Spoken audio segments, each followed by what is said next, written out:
All right, so we're diving deep today into the money trail of the 2024 election. I mean, wow, almost $5 billion spent overall. That's a new record. A truly staggering figure. Yeah. 4.7 billion to be exact. Wild, right. But you know what's even more interesting than just the overall amount? What's that? Where all that money came from.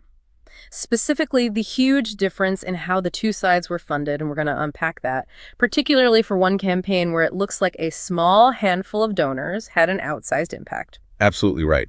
I mean, the 4.7 billion is eye-popping on its own, but when you start to break it down, that's where the really interesting story emerges. Okay, so big picture first. The Democrats overall brought in about 2.9 billion.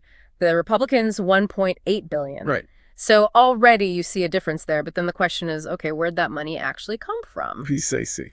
And on the Democratic side, at least once Kamala Harris got the nomination, it looked like they were really relying on a ton of smaller donations, lots of individuals chipping in. Yeah, a real grassroots effort, it seems. Exactly. Now flip over to the Republican side. For Trump, it was a whole different story. That's right. So remember, out of that 1.8 billion for the Republicans, about 900 million was raised directly by the Trump campaign. The rest came from the RNC and all those super PACs out there. Right. So we drilled down into that 900 million that Trump's campaign raised. And you want to know what we found? A really shocking statistic. 44% of it came from just 10 donors. 10 Megadonor. 10 people. That's almost half of his campaign's directly raised money. That's mind-blowing. You've got to wonder about the influence that comes with that kind of giving. Absolutely. And I think it's crucial to consider this in the context of Citizens United. That Supreme Court ruling really transformed the campaign finance landscape 15 years ago. Right, opening the door to these massive independent expenditures. Exactly. And what we might be seeing now with Trump is one outcome of that decision. This concentration of funding from a tiny number of mega wealthy individuals. Which brings us to one of the most important questions raised in the research. What are the implications of this?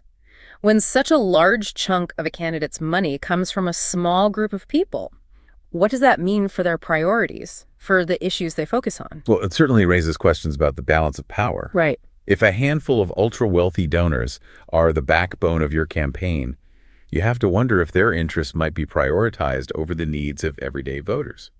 And some of the sources even go so far as to call this a slide towards oligarchy, a system where a small elite holds all the power. And it's not just an abstract concept. You can see this playing out in the real world. One of the sources points to the fact that at Trump's inauguration, you had all these tech giants present.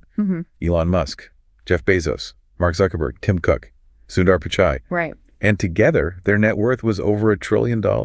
That's more than the GDP of many countries. It's a striking image of just how closely wealth and political power are intertwined. Yeah, absolutely. It makes you think, doesn't it, about whose voices are actually being heard in our political system. Right. These tech leaders obviously wield immense influence in the economic realm. But when they're also present at key political events like an inauguration, it really highlights the potential for those different forms of power to intersect and reinforce each other. And campaign finance is a major part of that equation. It's a lot to unpack, right? But let's make sure we don't lose sight of the main takeaway here. The sheer concentration of funding in the 2024 race was unprecedented. For one of the candidates, a huge portion of their financial support came from just a small group of incredibly wealthy donors. That's right. And that brings us to a really critical question for all of you listening. Given the scale of these donations and the impact of decisions like Citizens United, what might this mean for our democracy in the long run? How does this changing financial landscape affect the balance of power between everyday citizens and these mega donors? These are questions we all need to grapple with as we try to understand the forces shaping our political world and, frankly, our future. Absolutely. Lots to think about.